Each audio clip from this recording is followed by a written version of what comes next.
La région Auvergne-Rhône-Alpes vous présente Voyons voir.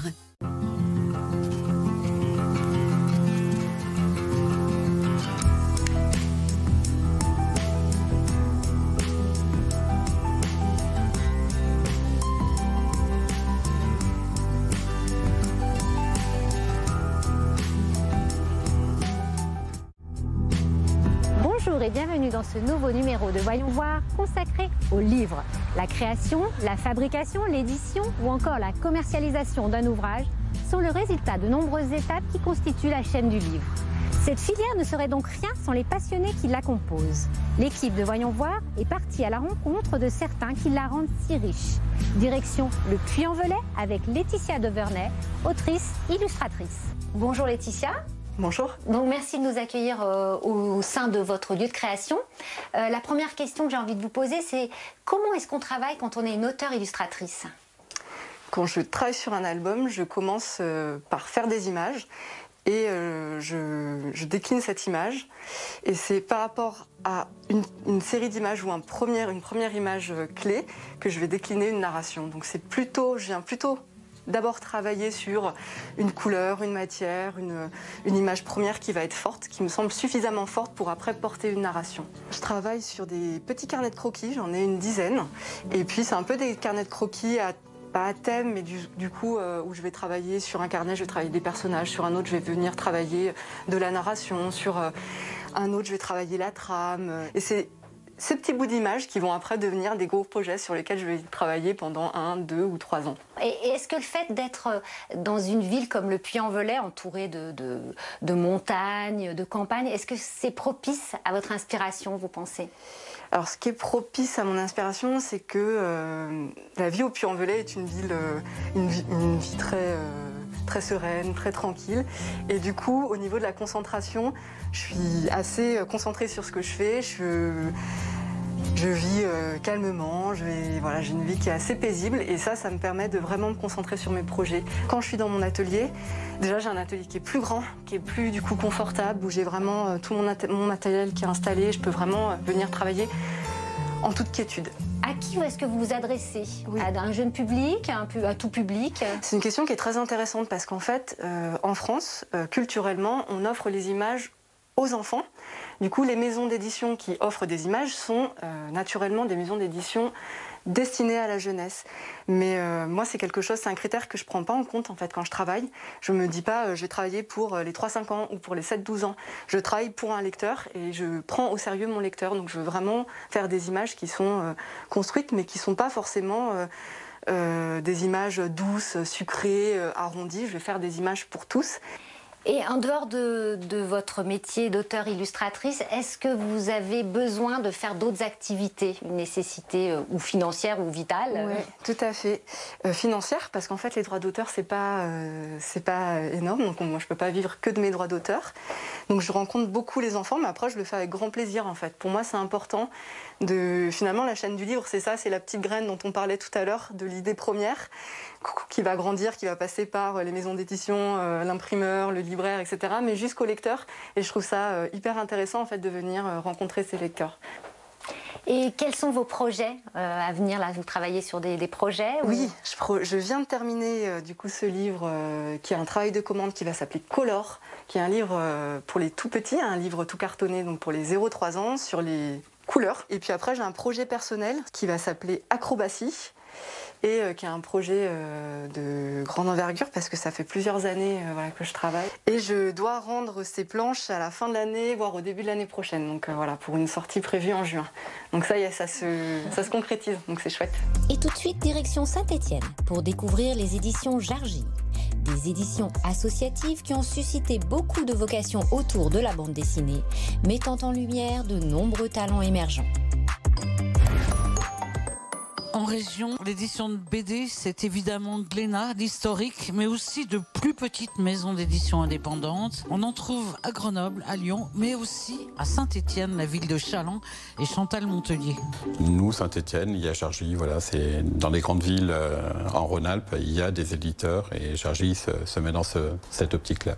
Jargy, une maison associative co-dirigée par le tandem Alep des Loupis depuis la première heure. Aujourd'hui, la maison affiche 16 ans d'âge, 4 à 5 publications grand format annuelles, plus de 80 ouvrages et une politique de découverte évidente. C'est simple, on a fait démarrer plein de jeunes auteurs et sur les 50 auteurs qu'on a publiés, je dirais qu'il y a un gros tiers qui ont publié chez des grands éditeurs. On a servi de couveuse pour les auteurs. Et Georgie a même créé un format couveuse. C'est mini BD, format carré de 12 ou 16 pages, la série des BOC et des BN qui mettent en appétit les jeunes auteurs, mais ce sont aussi de vrais petits livres coup de poing pour des auteurs plus confirmés.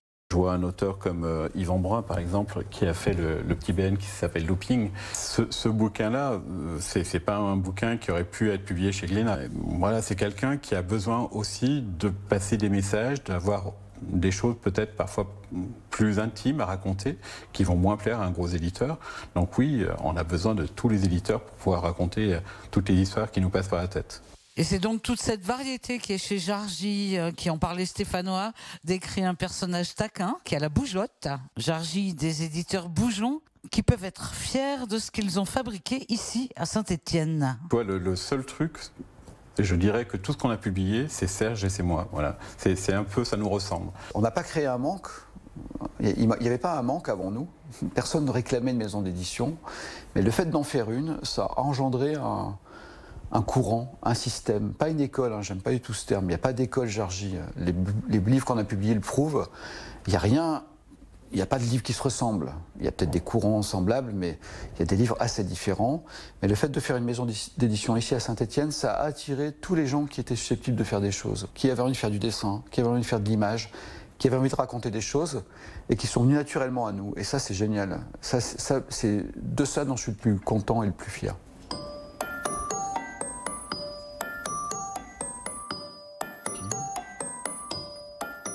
Retour au Puy-en-Velay afin de découvrir l'Atelier du Poisson Soluble, une maison d'édition qui défend une certaine idée de la liberté de création. Projets atypiques, audace graphique, histoires décalées ou thématiques rarement abordées enrichissent son catalogue. Olivier Bellhomme, cofondateur, nous raconte son histoire. Olivier Bellhomme, bonjour. Bonjour. Donc vous êtes cofondateur des éditions L'Atelier du Poisson Soluble. Exactement. Alors pourquoi poisson? Parce que là on est loin de la mer quand même. Poisson, pourquoi poisson? Je ne sais pas. C'était il y a tellement longtemps.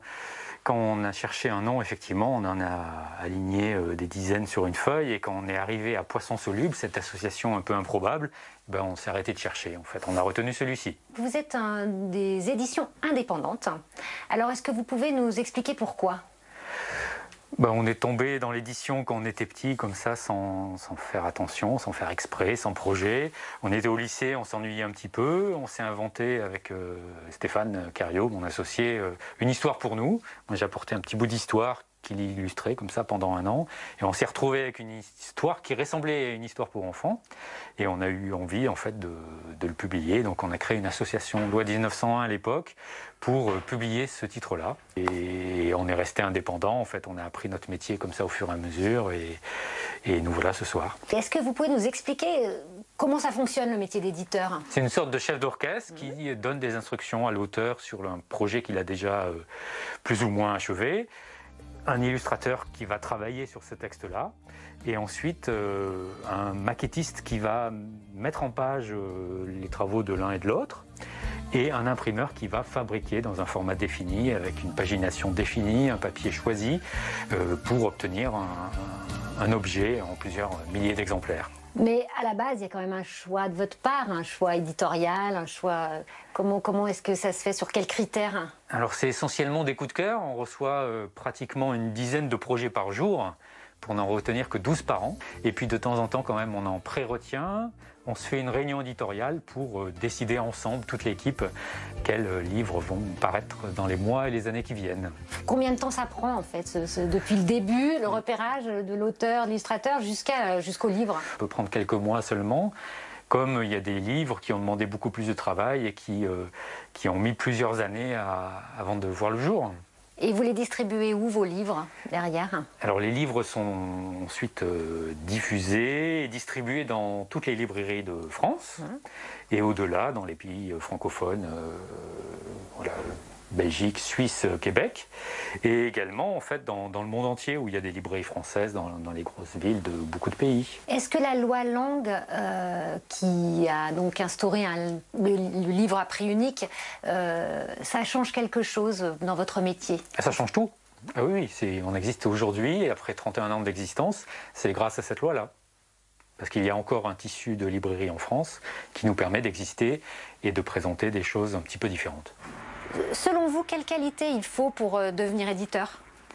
Alors, ce qui est important si on veut se lancer dans l'édition seul, je dirais, sans intégrer une équipe déjà existante, c'est vraiment d'avoir une idée très précise de ce qu'on veut faire et de surtout pas vouloir refaire ce que font très bien des maisons d'édition existantes. Voilà. C'est pouvoir imposer très rapidement une image de marque très précise en fait, de contenu.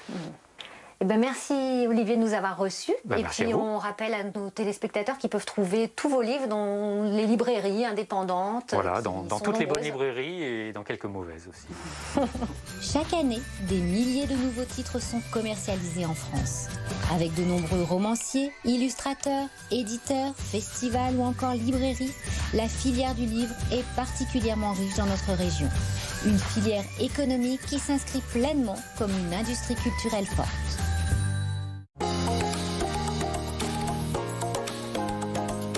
La région Auvergne-Rhône-Alpes vous a présenté Voyons voir.